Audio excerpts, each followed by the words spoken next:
Hello and welcome. I am super excited because today we are going to bake focaccia. And focaccia uses a very similar process to our intermediate bread, but by changing out the percentages of the flour that we are using, we will be getting a completely different result. So before we dive in, as always, I would like to invite you to a little meditation grounding exercise. So many people are telling me that meditation and they find meditation and grounding and mindfulness in the baking process because it actually requires us to be here in the now, to focus on the task ahead of us. And with everything going on around us, sometimes we need a little extra help to pull ourselves into the now. So let's ground in. As always, my feet are directly connected to the ground below me. I'm going to ask you to take one hand and put it on your chest, on your heart, the other hand on your belly, and this way we are immediately signaling to our nervous system that it is time to relax, to let the shoulders drop. And let's take a breath in through the nose and out through the mouth. With the breath out, let the shoulders sink a little bit more. Now breathe in and breathe out. And one more breath in and out.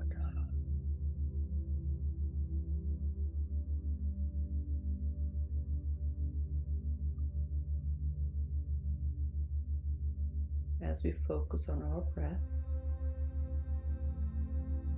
we are signaling to our body to be here in the now. We are feeling our feet connected to the ground. We may feel air circulating in the room. Maybe you can hear some birds outside. Take it in and send gratitude for everything that is around you. We have the good fortune to take a breath in and out that is connecting us to the world around us. And while it may not always be clean, fresh air, yet in this moment, we are able to take that breath in and out. And we trust that our body is equipped to help us be in the moment, to heal, to relax, to let go of the stress, the worry, the fear, and to focus on what is ahead of us that we set out to do, is to engage in a very ancient practice of sourdough baking, of alchemy, of bringing different ingredients together to create something completely new, something that is nourishing us, that we can share with our loved ones around us, that allows us to take in sustenance that is good for us, and to create, to participate in a creative process. It's a lot that we can be thankful for, grateful for, that we have this moment. With each breath in and out, we in the moment have the ability to choose how to spend our time. You have chosen to be here with me today to bake. Let's take our time together, honor it and honor each other, and be here to the best that we can to let the world do its thing, and for us to be in the sacred circle and space to create together.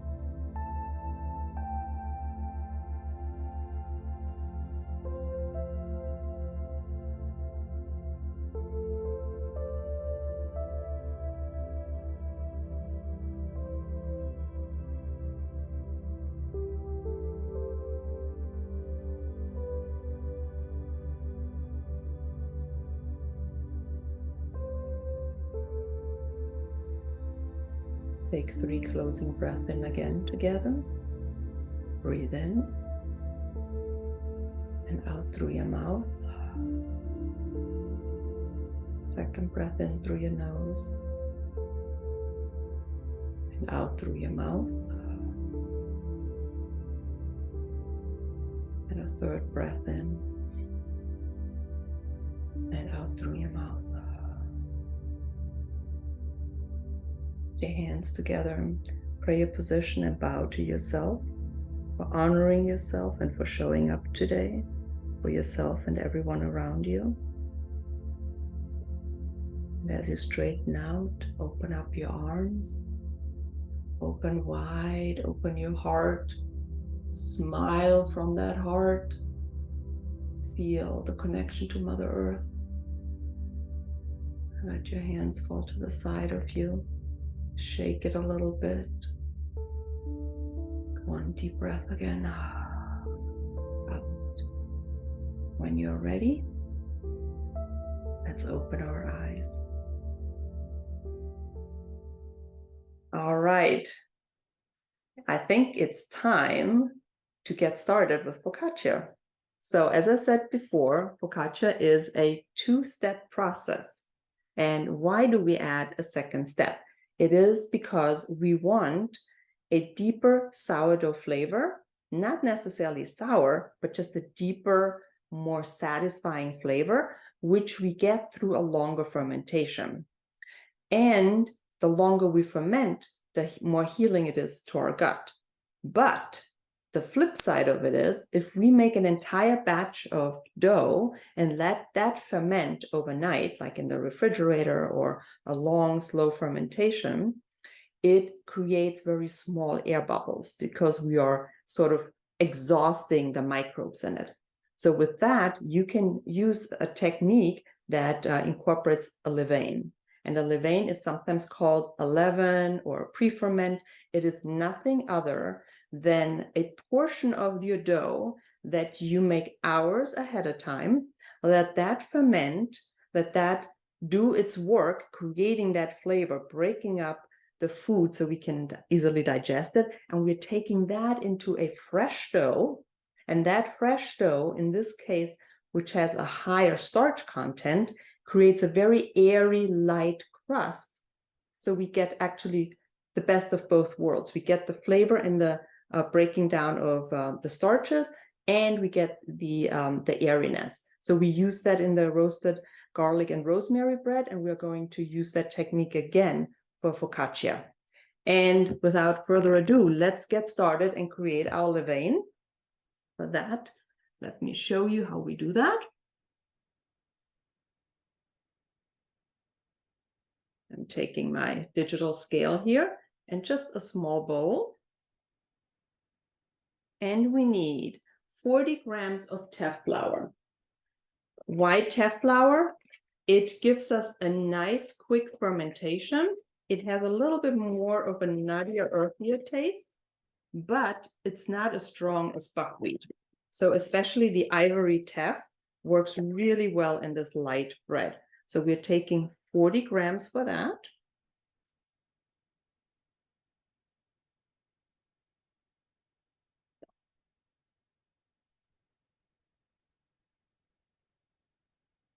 And then we are using our super fine brown rice flour again. We are measuring out 70 grams.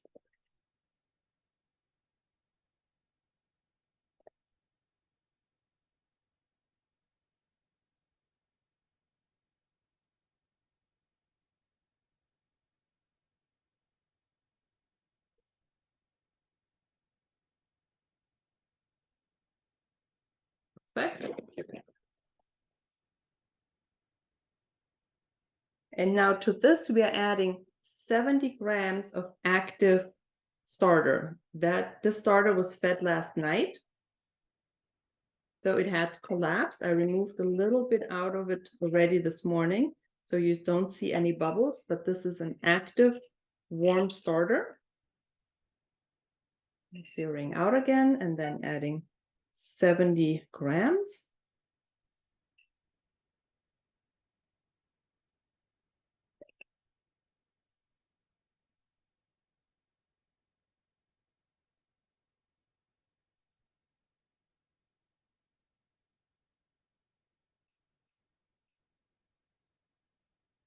And that leaves me exactly with enough to feed it again.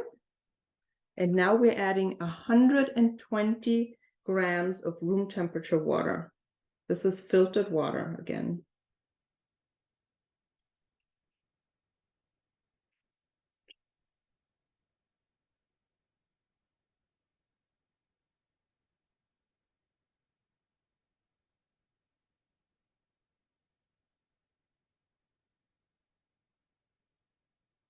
And this we're going to just stir in a little bowl.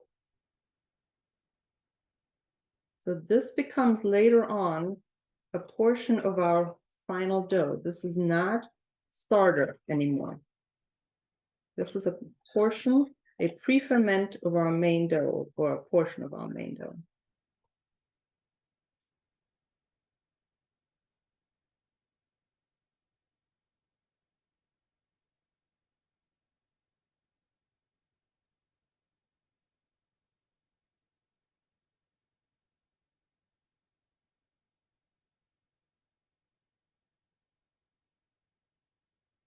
So this is it. That's all we need.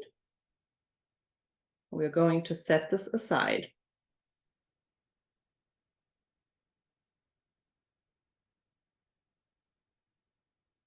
And then let's start with our main dough.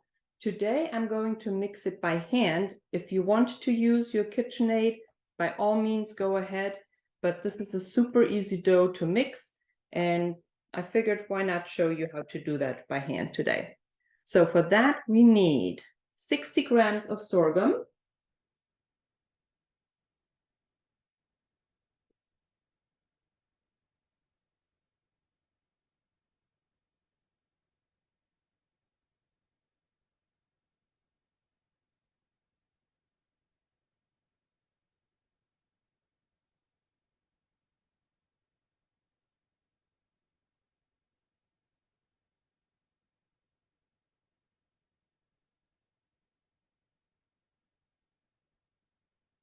I'm really trying to be with the task at the moment. We're going to use 50 grams of millet.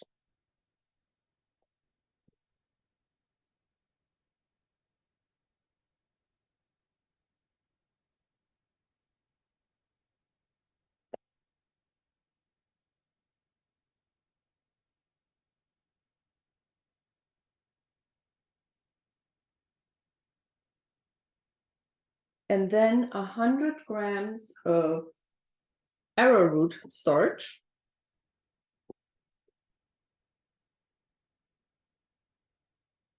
Now the arrowroot gives it a really nice crispiness.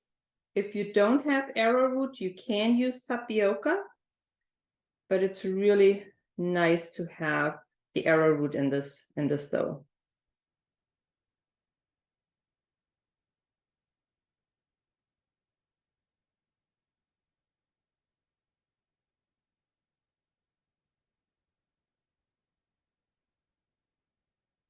All right.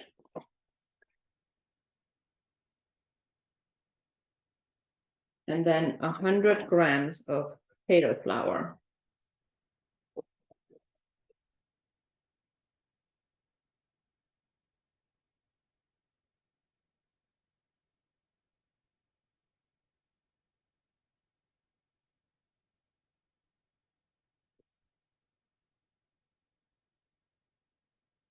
That was a little bit too much. So this is the reason, again, why I section my flour, because inevitably it happens that when I do this live and not pre-measure, that I add a little bit too much. And when you have it sectioned off, like this, you can easily remove a little bit from the top without getting any cross-contamination. So then we're taking 12 grams of xanthan gum.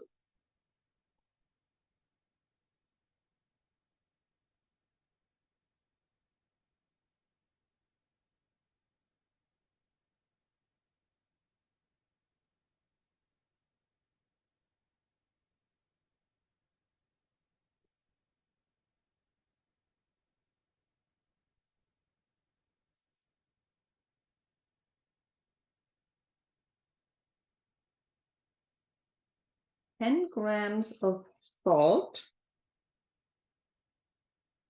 I'm using Himalayan salt. You can use regular salt or whatever you have at hand.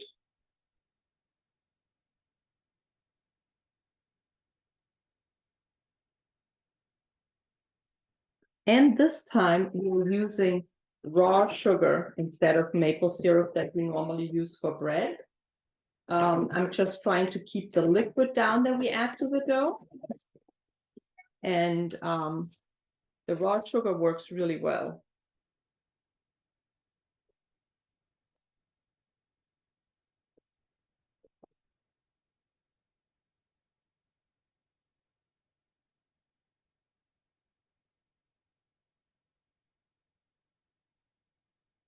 So this is all of our dry ingredients. I'll show you again all the sections of the different flour. And then I take a silicone spatula and just mix it really well. Now, if you look at the recipe, we almost have a 50-50 distribution of starch to actual whole grain flour. And while I prefer to have the whole grain flour, this is a trade-off, because if we would not have that high of a starch content, oopsie, our bread would not be as fluffy and airy, and we wouldn't get the big holes that we get when we have more starch than flour. So it's always a choice when you think of healthy eating. How often do I want to indulge? I do not make focaccia that often. It's usually a special treat, and for that I really want to enjoy all the benefits and not something that's really dense. So I'll try to use healthy starches, but at the end of the day, it's still starch. So now that our flour is mixed, we can add our liquids. Again, we are using 20 grams of olive oil. That will keep our focaccia moist over the next couple of days, if it lasts that long. It disappears usually very quickly in our house.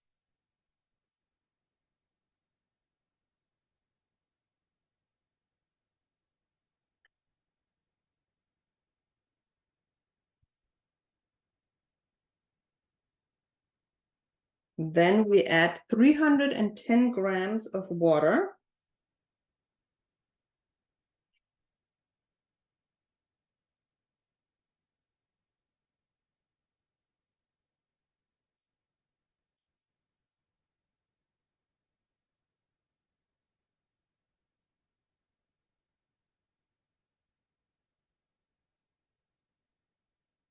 All right. And then we're going to add the entire levain. And where did I put my levain? Oh, it's still in the oven.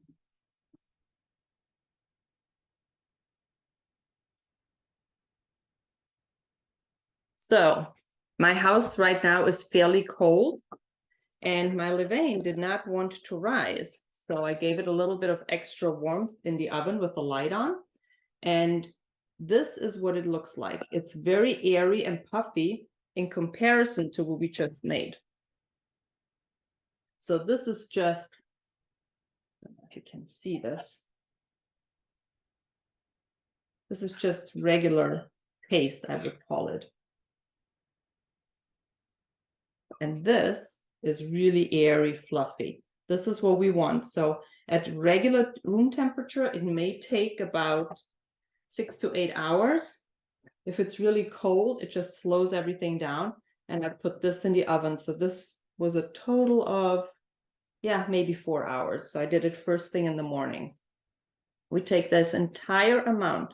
I want you to see how nice and fluffy this is. We want the entire amount in our dough.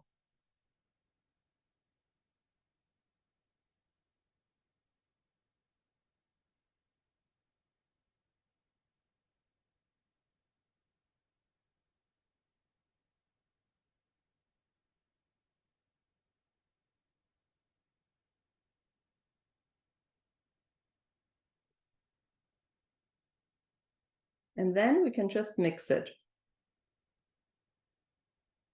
If you do that in your KitchenAid, you can run it at a low to low medium speed until it gets nice and silky. That takes about 5 to 10 minutes, depending. Here we want to make sure that when we stir it, we get all the flour pockets out, so we have a smooth dough.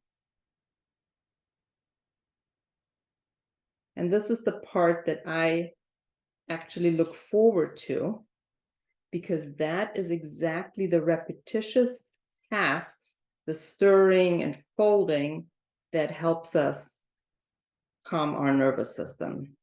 So like for children, if they are nervous, you may see them rocking or play with something that gives them a very methodical sound or like a beat or something. Folding or chopping or stirring actually does the same thing for our nervous system. And I think we kind of shortchange ourselves sometimes when we rush through the day. And yes, we are busy, I totally get it.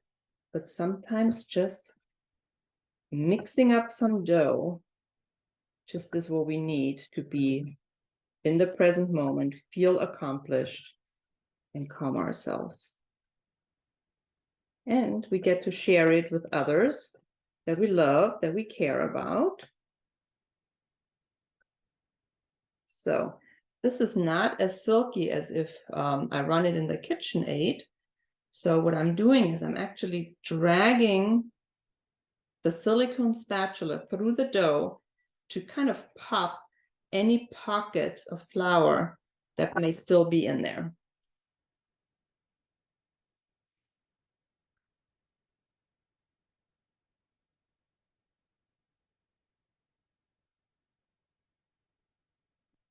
This looks good.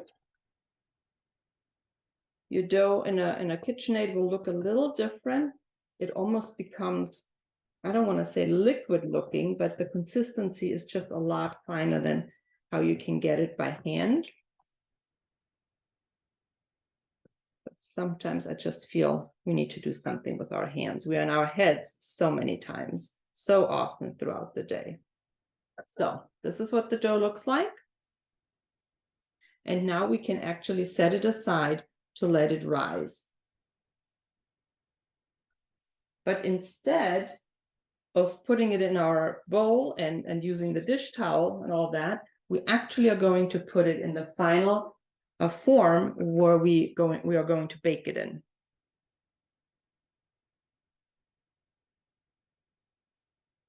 So any baking tray that you have that's about a 9 to 13 works well. I line it with parchment paper because the dough sometimes tends to stick. And if you put too much oil on the bottom, it may make the bottom soggy. So I found what works really well is take some parchment paper, put just a little drop of olive oil on there, and then brush it all over. So you don't want like an olive oil coating. You want it just to almost have like a hint of oil, if that makes sense. So this is about a teaspoon for the whole pan. And I'm going to brush it out so it's lightly coated in oil.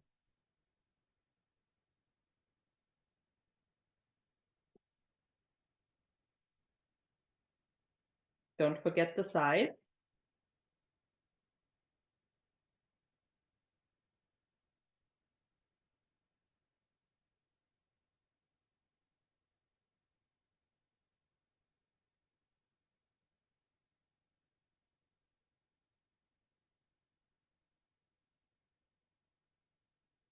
And now we can add our dough directly onto the parchment paper and let it do its job for the next couple hours.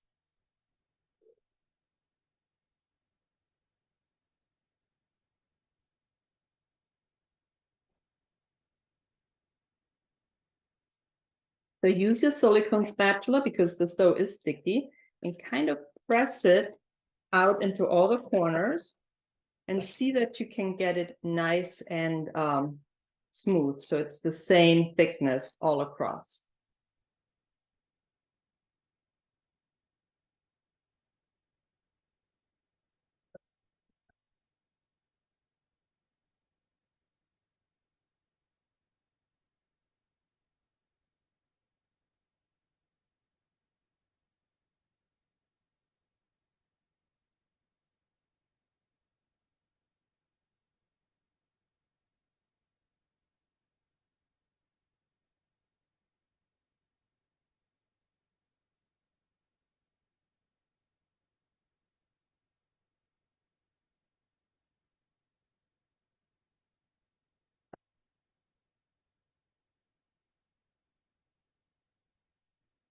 This takes a little bit of time because the dough is quite sticky and follows your spatula.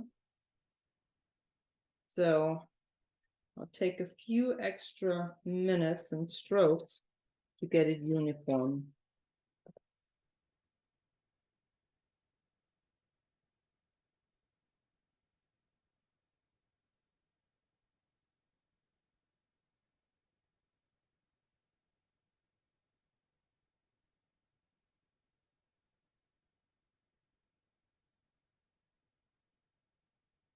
Right? So this is it. It's as good as I can get it. And then we cover it again, either with a plastic wrap, or you can put it in a plastic bag, and you will let it rest with a trivet underneath if you have a stone counter, and let it rest to do its fermentation for about 2 to 4 hours. Again, it depends on the temperature of your kitchen. So here it's almost 72. This is probably going to be ready to bake in about 2 hours. If it's cooler in your house, it will take a little bit longer. So we'll set this aside.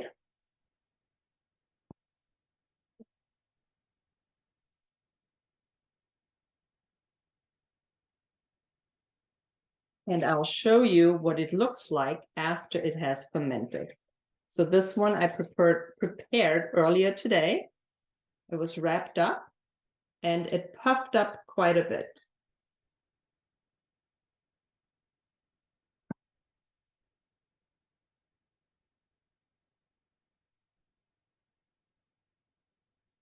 So now we are going, it's going to stay in there.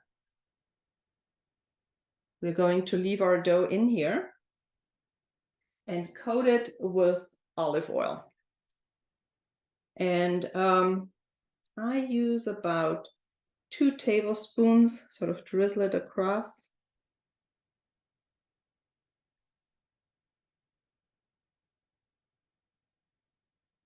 And before we can make our dimples in here, you want to coat it because the dough is still sticky. It will stick to your fingers, but not if it has olive oil all over it. So you may have to pat it. You probably saw just now when I tried to brush it, it got stuck to my finger and it tore. So you don't want it to tear. Just brush it all over your dough. And it gets really smooth and silky.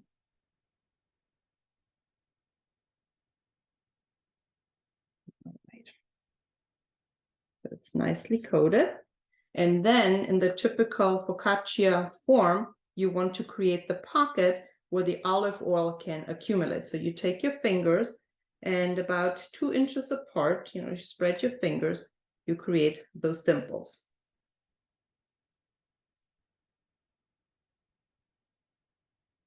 All right, so just like that. I'm going to clean off my fingers because I have olive oil and dough stuck to my fingers. And we're going to prepare our topping. So I love a rosemary. And I picked some fresh rosemary off a plant in my garden. And these are really young shoots, so they are very flexible. There is no hard stem in them. It's all new growth. So I'm going to just take a knife and cut it in coarse little strips.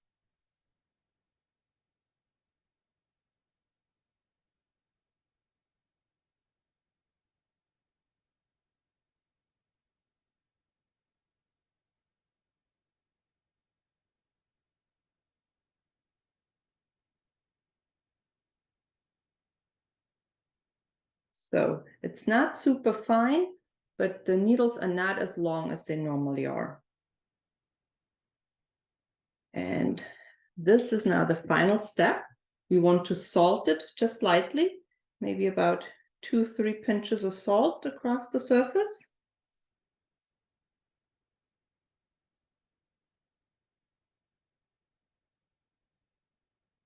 Then it gets the final sprinkle of rosemary. And it smells amazing. I love the smell of rosemary, and it's very, very fragrant right now.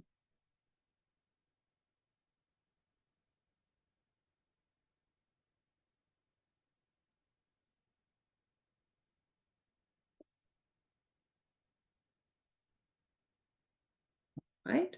And then this is ready for the oven. We need 450 degrees. And since I forgot to heat up my oven, I need to wait a little bit. But if your oven is at temperature at 450, you can put it in the oven and bake it for about a half an hour. So you want it golden brown, light brown. You don't need convection. You can just put it right on the middle rack. Sometimes it's done around 25, 26 minutes. Just keep an eye on it after 25. But lately I have found that with my oven, I need 30 minutes for it to be really cooked through. So you want it nice and crispy, but not like brown crispy. And then inside you get the nice fluffy interior. Now we did rosemary today. You could also use a spice called satar, which is a combination of the satar. It's, how should I explain it? It's a form of oregano, but it's not oregano. And it has in there toasted sesame seed, sumac, which tastes a little bit sour like lemon. And then a little bit of, this particular one has citric acid in it. Sometimes there's another herb in it, but you could just sprinkle that on. That tastes very good as well. Or you could take thinly sliced vegetables like peppers and onions and maybe some asparagus, lay that on top, create a pattern, and have a vegetable focaccia. So whatever sounds good to you. My favorite is rosemary, and probably my second favorite is satar. So if you have satar in the house, use it, try it, and see how you like it. So thank you so much. I'd love to see what yours looks like, how it comes out. And I'm going to open it for questions now.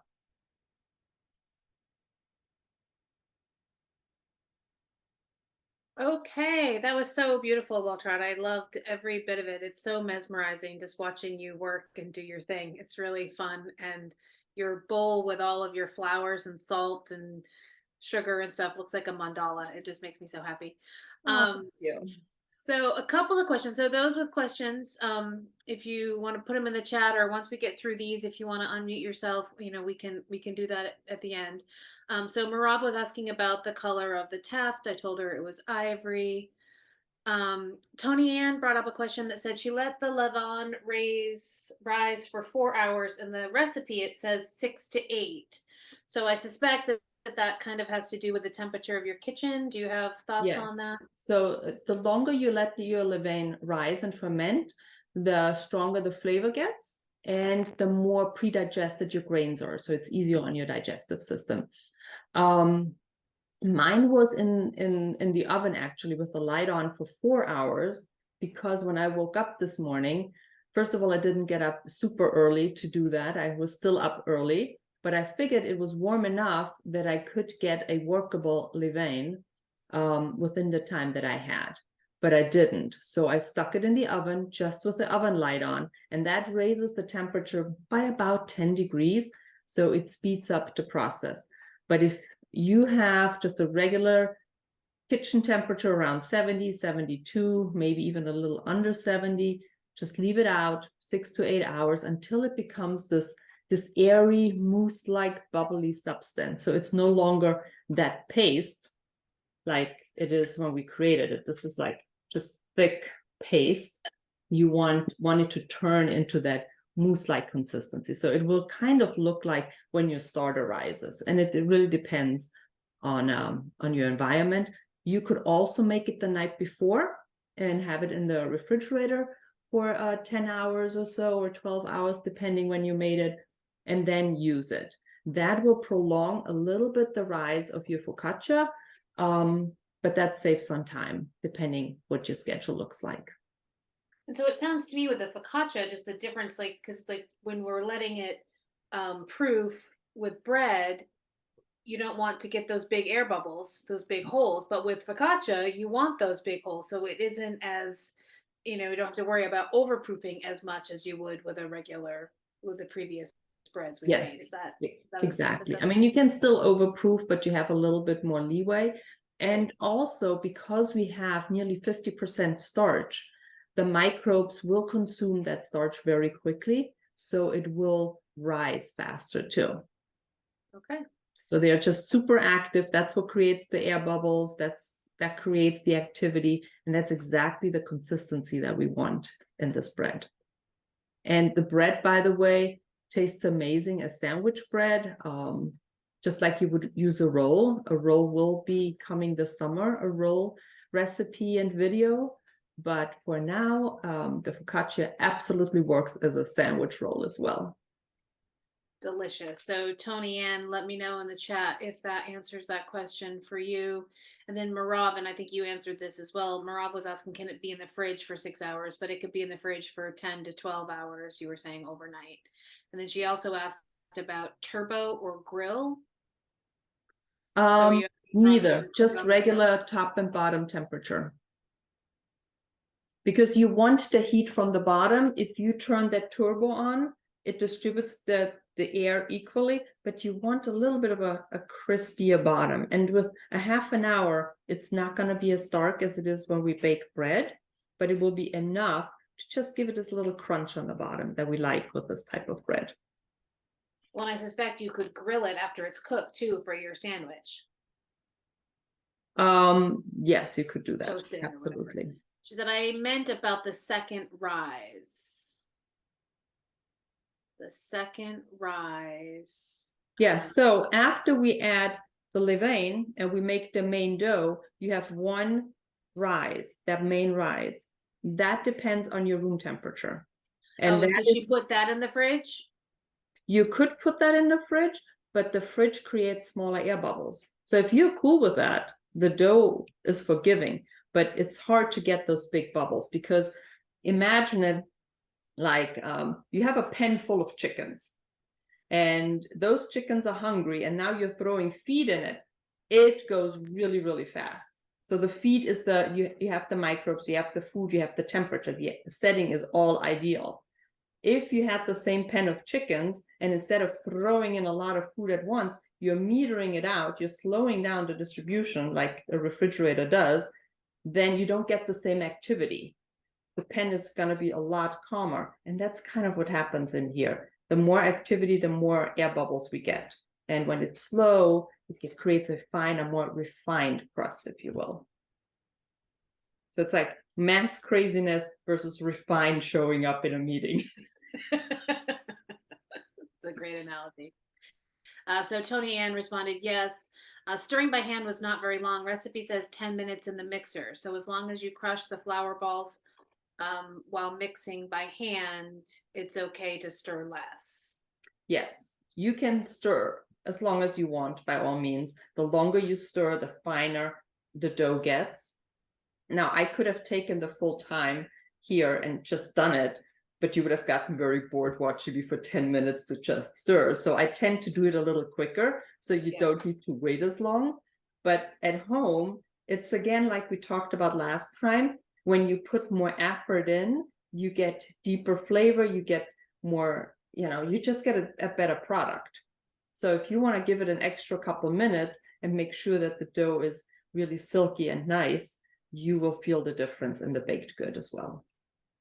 Not as critical with focaccia as it is with bread, because focaccia, as I said earlier, gets this very quick response. With bread, you will notice if things are not really mixed well. Okay. And Tony Ann gave me a thumbs up, so I think she's good there. Any other questions?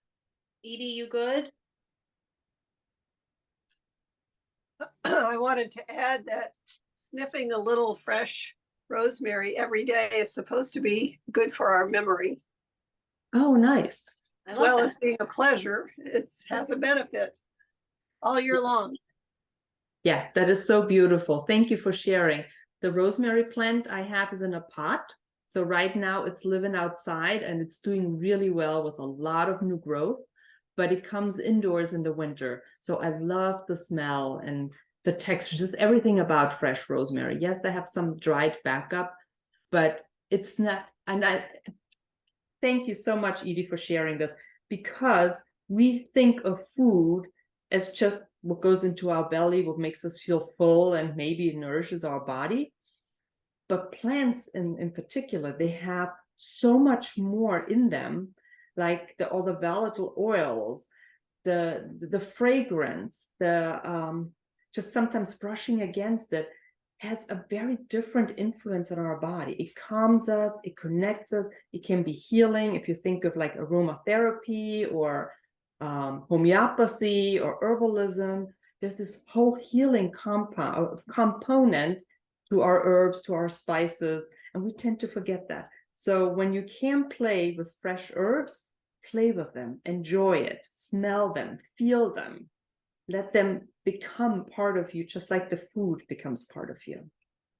So I love thank just you. walking by my rosemary plant and just like touching her and just the spiky and the feeling and all of the sensory stuff. It's just as I walk outside, it's just lovely. Yes, yes.